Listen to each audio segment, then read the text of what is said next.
welcome to episode 3 of the Beyond Autism View podcast, hosted by Stephen, and we've got Sharon from Bolster Community. That's right. So, can you please give me if you want to introduce yourself and just give a bit of background information?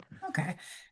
So as you said, my name is Sharon. I work for Bolster Community under Autism Connect, the program's called.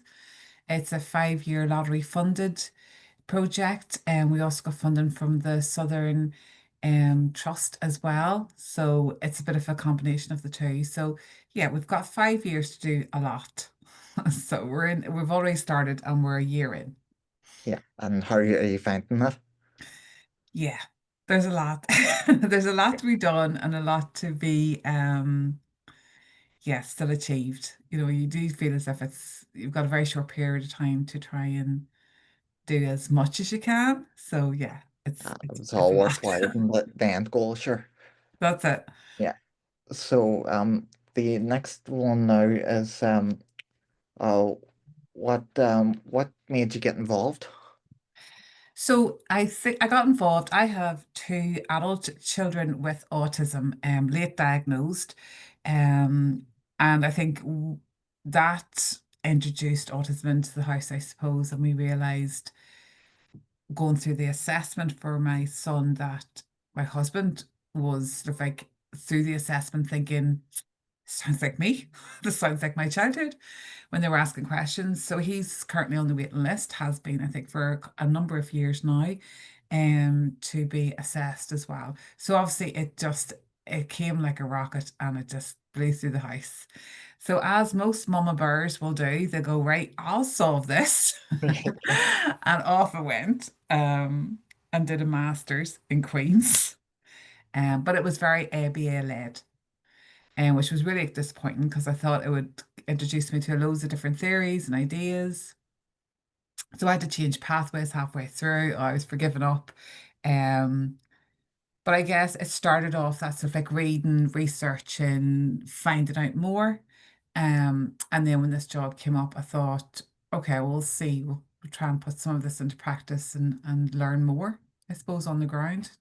And how have you found it by putting it into practice through the I doubt organization? if I'm putting anything into practice. Oh, More, it's more learning, as you listening. go. Yeah, it really is. And trying to sort of like be as supportive as you can, but also I think always trying to change the language. We're very neurotypical first. So it's always sort of thinking, well, how would this work if we change the language, or how would this change if we change strategies, or what does this look like to an autistic adult? So it's trying to sort of come up with programs and ideas that will fit with them because they're coming up with it. So they sort of like have definitely, in terms of Autism Connect, while there was a base because you've got your funding application, they're definitely now taking more of control of it and sort of like directing it a little bit. So I hope that continues. Yeah. So, yeah.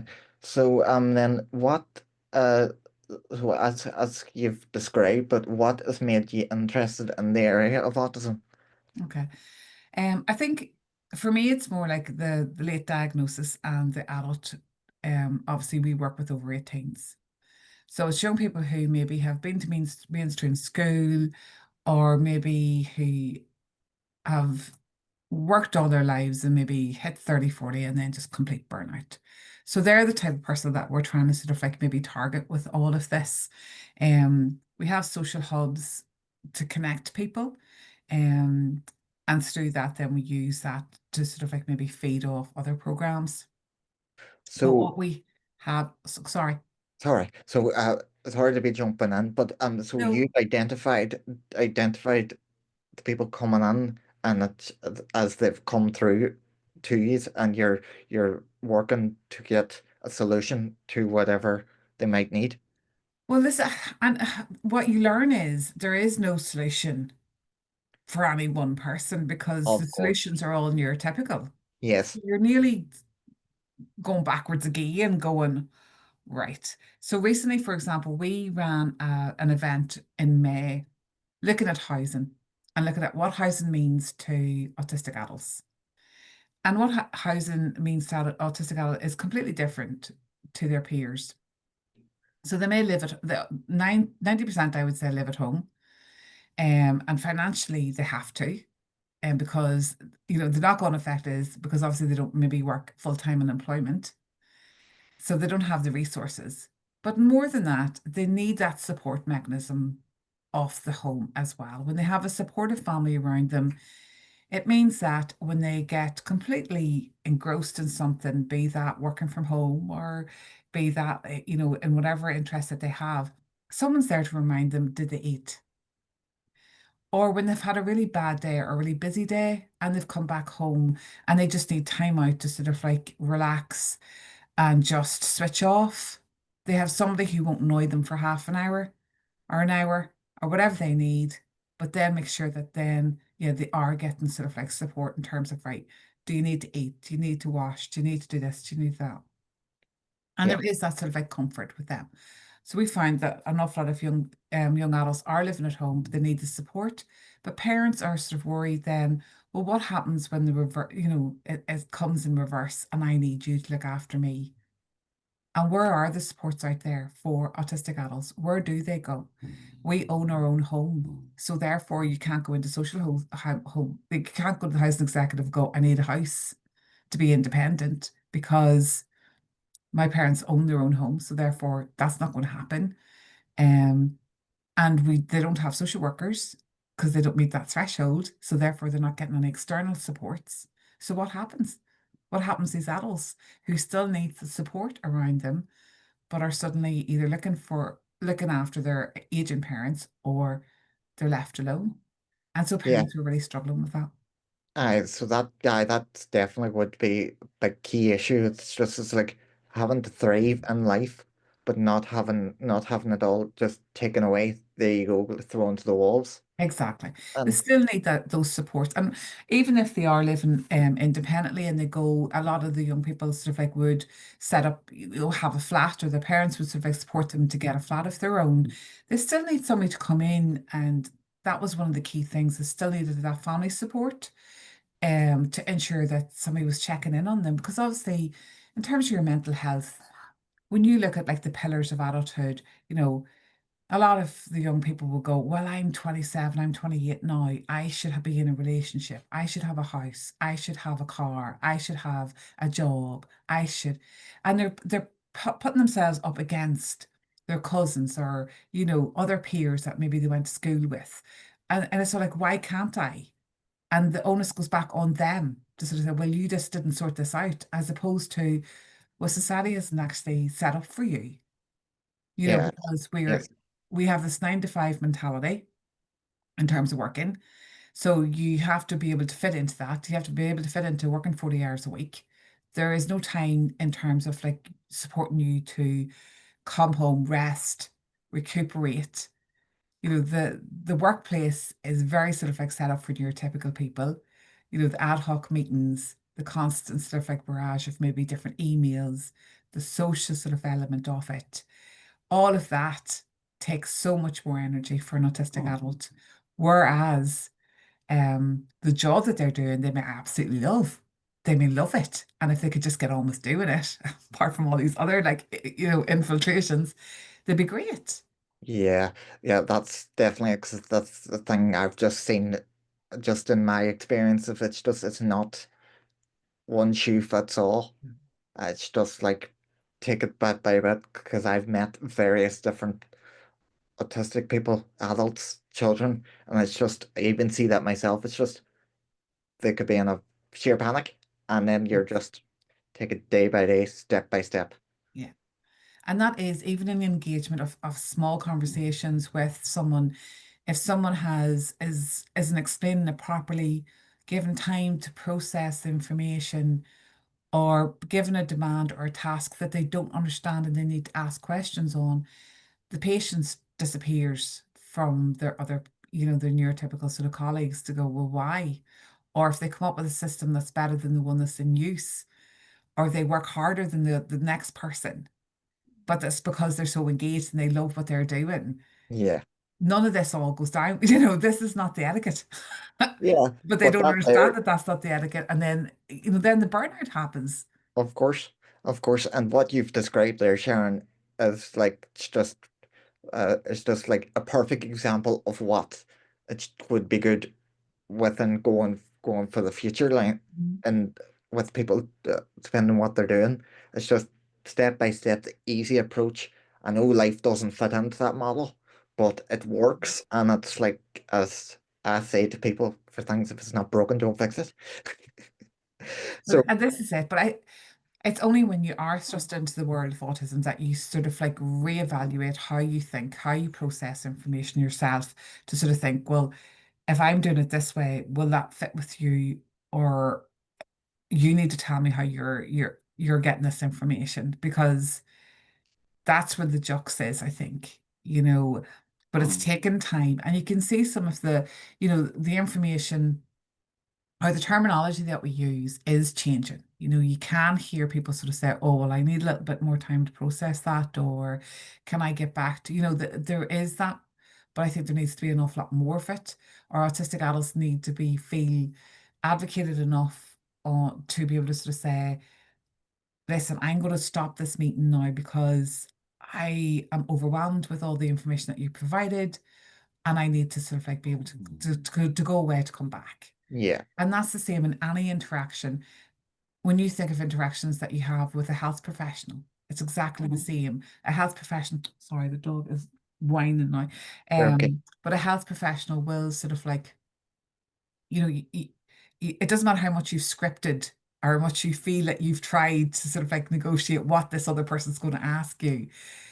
When you're there, you're just overwhelmed by the whole sort of like, oh my goodness, I've only got so many minutes for this appointment. I have to tell them absolutely everything. And what do they want to know? What can I tell them? And for a person who maybe is struggling with alexithymia or interception, then that's massive because Yeah, they're not going to get it all off their chest. And the other person's just trying to find one solution, as you said, that fits them all, that can give you a tablet and you can go away. yeah. The flexibility is a big thing that needs to be emphasized more because within taking that small if things are broken down bit by bit, but it's still ending to the same goal to Yeah. get whatever is needed. It can work, but Yeah. it's just the forward planning that's needed. I think so. And I think it's just, I suppose it's people being more aware of.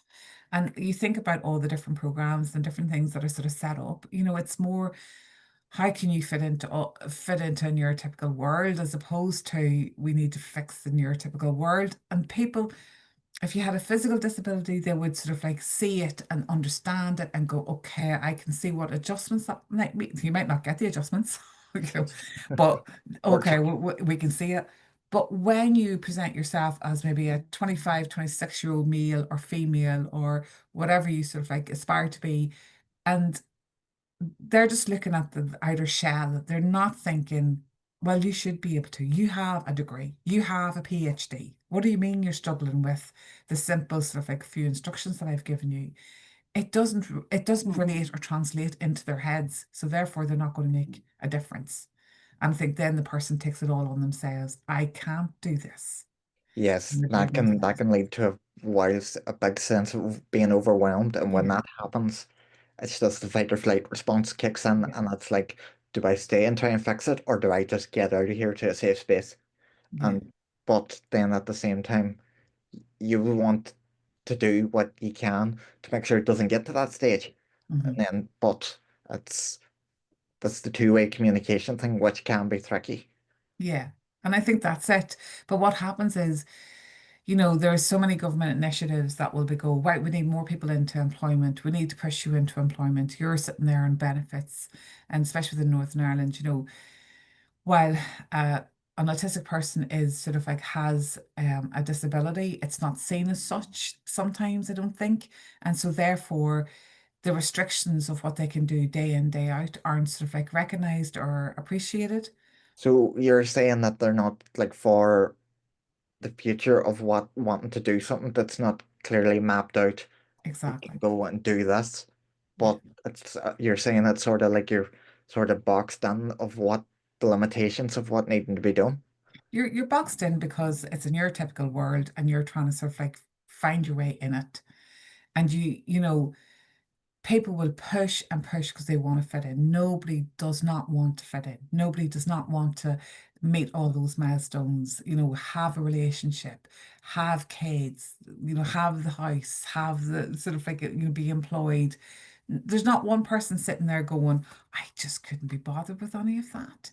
It's more like, well, I feel so restricted, and their mental health is such a huge element of that because if the problem isn't out there, it must be with me. And Which, that's where people internalize that and go, it's with me. I'm the problem.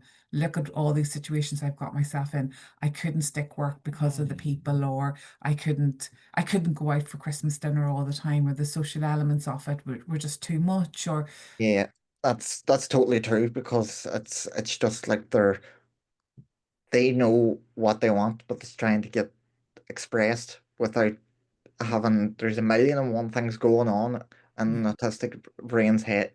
Somebody that they know what they want, different senses, different environment changes, and but as you walk into any environment, it's just there's so many different hurdles, but they haven't planned. yeah, But then that's down to planning again. But there's only it's just reiterating that message that we're here. yeah. Let us go through it. This is what needs to be done. But if it needs to be changed for somebody else, adapt it. Yeah. And that's difficult because we're obviously all individual. We all have different like life experiences up to a point. So you're not, and this is I think like I certainly went on so many different programs around autism, and you think, right, we'll get a solution. You don't find a solution. If you're trying to find a solution, we'll get it. It's more like you have to then step back and change you and your attitude and go, right, okay, now I need to think differently. And I don't know if people sort of like have the patience to do that. And it's hard. It's really, really difficult because who wants to sort of say within the workforce, oh, well, I need all these accommodations because I'm different. And there just Yes. isn't the terminology out there, I don't think, in terms of just the workplace and what differences look like. Because people do think, I've got a quiet space, I've fixed the lights, you should be okay now. And not maybe realize if you're having a bad day, even the sound of electricity pulsing through like an extension cord or a little noise in the background will completely derail someone. Yeah. And But that's unless you experience that, how are you actually going to and that's appreciate that? yes, yes, of course. And it's not even the fact you have to it's like I need to walk on eggshells here. It's just you need to just take it bit by bit and it's just deal with it as it comes instead of dealing with the bigger picture all at once. Mhm. Yeah. And I think that yeah, it is sort of dealing with the individual as opposed to dealing with, but it is talking to the individual and sort of like maybe picking up on. The Equality Commission have produced a document around neurodiversity in the workplace. And as an introduction, one of the women was talking about her own experience. She's autistic herself and working. Yeah. And she had said that she was in a job, I don't know what job she was in, but she was really bad. Routine had sort of like been knocked at the weekend, really bad form. And her line manager came to us, what is wrong with you? What is going on? You've bitten at everybody. You don't seem to be yourself. Something's definitely wrong. And it was because her mum, they would have normally have had roast dinner on a Sunday, but they had salad because it was summer. And this knocked her whole routine off. And the line manager phoned the mum and went, please don't do that again. So, but people wouldn't appreciate how much of a like maybe a change or a change in routine will knock somebody that much to sort of go where that'll have an impact or have a longer impact. And what do you do with that? I was just thinking, oh, okay, this brings a new layer of relationship into the whole equation. And I was thinking, okay, okay. But I don't think people appreciate just the layers of it and how, It's a chain complex. reaction. Yeah. So it's like Or just think like I'll use an example here. It's just like sure if a train was had a carriage missing, it wouldn't be able to work. yeah, So it's like, and Yeah, that, when something's gone wrong, then it's gone wrong and it needs to be sort of like addressed. And I think once it was addressed, she said she was fine, but she just said it's the smaller things. And I've also sort of like, it's appreciating as well. Like if you ask a lot of people, whenever we were doing the housing event, one of the young people talked about her experience of social housing and engaging with sort of the housing executive. And she said they were all great, but they kept asking loads of questions and she didn't know what to respond with. And she would just have agreed to anything. Like she lived in one area and it was like maybe they were offering a house like 300 miles away. And she would have went, yeah, just to get out of the situation because they asked one question, which opened up maybe 15 questions in her head. She was trying to process all of these different things, and they had moved on to the next question, and it was just exhausting. By the yeah. third question, she was like, I'm out. I can't do this. So she said she would have just agreed just to leave and then didn't engage. So so that was thank you for that one there. So your interest in autism, have we chatted about that? Yeah. Yeah, yeah, grand, thank you. So we've just two more questions. Okay. Um, like, and so what do you think should be done in society for people relate and with autism? I know we've touched on it Hmm. throughout, but this is just solely with this question is what do you think society should should look like for autistic people and what sort of, I know we've chatted about accommodations and then just taking it this way and that, but what do you think? Um, and this is so difficult because everything needs to change. So where do you start? Yeah, Um, so and I think it's more of a mindset that yeah, we really need to appreciate what is going on, the different nuances that an autistic person has to deal with on a day-to-day basis yeah. and what that looks like. And then I think we could really appreciate then why a person might work 16 hours a week and that be enough. Where And and have then those sort of like, you need to start thinking around those. Um, so that people can sort of like choose the working from home. An awful lot of autistic adults would prefer working from home than working in an office environment and normalizing that and making sure that that is an accommodation because there's a huge push now on adults just, everyone has to be in the office 5 days a week. but it does work for autistic people as Yeah. where it's like with the accommodation of taking it bit by bit.